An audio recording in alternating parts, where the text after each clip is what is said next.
আসসালামু আলাইকুম। এটিএন বাংলার সংবাদে সবাইকে স্বাগত জানাচ্ছি। আমি শারমিন সালাম।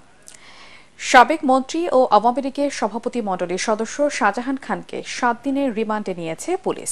ধানমন্ডি থানায় করা মোতালেব হত্যা মামলায় বিকেলে তাকে ঢাকা মহানগর মুখ্য হাকিম আদালতে তোলা হলে পুলিশ 10 দিনের রিমান্ড আবেদন করেন। শুনানি শেষে বিচারক 7 দিনের মঞ্জুর করে। এর আগে হত্যাসহ একাধিক মামলার আসামি শাহজাহান খানকে গতরাতে ধানমন্ডি থেকে গ্রেফতার করে গোয়েন্দারা। তাকে প্রথমে ডিবি কার্যালয়ে নেওয়া হয়, পরে ধানমন্ডি থানার মোতালেব হত্যা মামলায় গ্রেফতার দেখানো হয় এই পরিবহন শ্রমিক নেতাকে।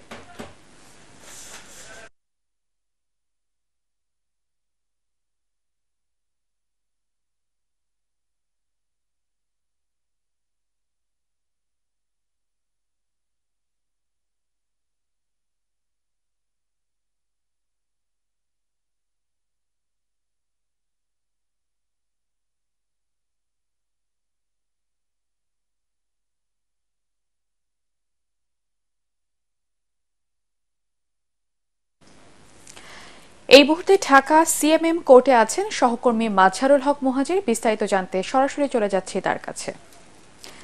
মুহাজির, শাহজাহান খানের রিমান্ড বিষয়ে আমাদেরকে বিস্তারিত জানাবেন। শারমিন, আপনি জানেন যে ধানমন্ডি জিগাতলায় কিশোর মোতালেব হত্যা মামলায় আজ শাহজাহান খানকে আদালতে তোলা হয়। ঠিক বেলা 4টায় আমরা আসলে শাহজাহান খানকে দেখেছি কোর্টে আনা হয়েছে এবং এর আগে কিন্তু আসলে নিরাপত্তা ব্যবস্থা জোরদার করা হয়েছিল। কোর্টের আগে যেমনটা আমরা দেখেছিলাম বেশ কয়েকজন যারা আওয়ামী লীগের নেতাকর্মী ছিলেন তাদেরকে তারা কোর্টে আসার সময় একটা বিশৃঙ্খলা ছিল, তবে আজকে আমরা সেই দৃশ্য দেখিনি। তবে শাহজাহান খানকে আমরা দেখেছি যে আসলে কোনো ধরনের বিশৃঙ্খলা ছাড়াই তাকে আসলে কোর্টে নিয়ে যাওয়া হয় এবং 10 দিনের রিমান্ড চেয়েছিল পুলিশ, কিন্তু তার 7 দিনের রিমান্ড মঞ্জুর করেছে আদালত। এবং আপনারা দেখতে পাচ্ছেন যে আমার সঙ্গে অ্যাডভোকেট কাইয়ুম হাসান নয়ন রয়েছেন। আমি একটু ভাই আপনাকে জানতে চাই যে আপনি তো কোর্টে ছিলেন, যে আপনি একটা কথা বলেছেন যে এই সাবেক নৌপরিবহন মন্ত্রী শাহজাহান খান পরিবহন কু করে তারা এই ছাত্র আন্দোলনটাকে দমন করতে চেয়েছিল। আসলে এই বিষয়ে আপনি ছোট করে যদি একটু বলতেন। জি, ধন্যবাদ আপনাকে। আপনারা হয়তো জেনেছেন এই যে বৈষম্য বিরোধী ছাত্র আন্দোলন এবং বিগত 18 সালে যে আপনার যে ছাত্রদের যে নিরাপদ সড়ক আন্দোলনের এবং এই বাংলাদেশের যত গণতান্ত্রিক যত আন্দোলন, স্বাধীনতার আন্দোলন, মুক্তির আন্দোলন, জনগণের মুক্তির আন্দোলন, রাজনৈতিক দল যারা যেটা ডিক্লেয়ার করে সেই আন্দোলনে এই শাহজাহান খান যেখানে যে একটা পরিবহন কু করে সমস্ত পরিবহন বন্ধ করে দিয়ে এই বিরোধী দলের যৌক্তিক আন্দোলনকে নস্যাৎ করার জন্য তার একটা আমরা বিগত 17 বছর দেখেছি যে তার একটা নীল নকশা সে বাস্তবায়ন করেছে। এবং আমরা আজকে শুনানিতে আমরা রাষ্ট্রপক্ষকে আমরা অ্যাসিস্ট করেছি। তাকে আদালত রাষ্ট্রপক্ষ তাকে 10 দিনের রিমান্ড চেয়েছিল এবং আদালত সন্তুষ্ট হয়ে তাকে 7 দিনের রিমান্ড মঞ্জুর করে। এবং আমরা একটি কথা দেখলাম যে বিগত এই যে আপনার 17 বছর আমরা দেখলাম বিএনপির এবং জামায়াতের যত জাতীয় নেতৃবৃন্দ যারা এই কোর্টে তাদের তোলা হয়, তারা কিন্তু তাদের হাত কড়া পড়া হয়, ডান্ডা বিড়ি তোলা হয় এবং এজলাসে কিন্তু তাদের বসতে দেওয়া হয় না।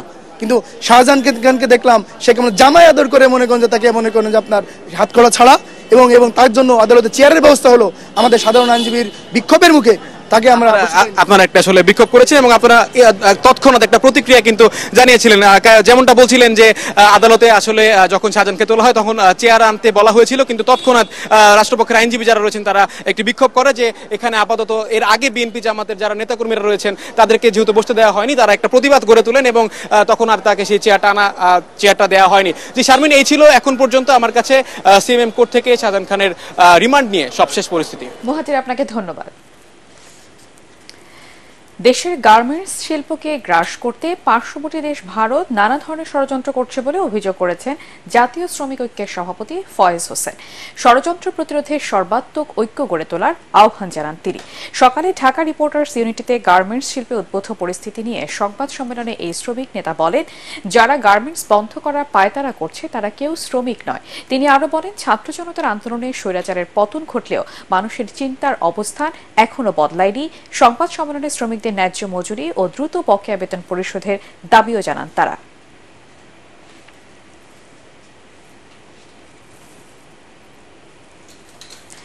দর্শক, এই ছিল এখনকার মতো। পরবর্তী সংবাদ দেখার আমন্ত্রণ জানিয়ে শেষ করছি। এটিএন বাংলা সংবাদ ইউটিউবে দেখতে ব্রাউজ করুন youtube/এটিএন বাংলা নিউজ।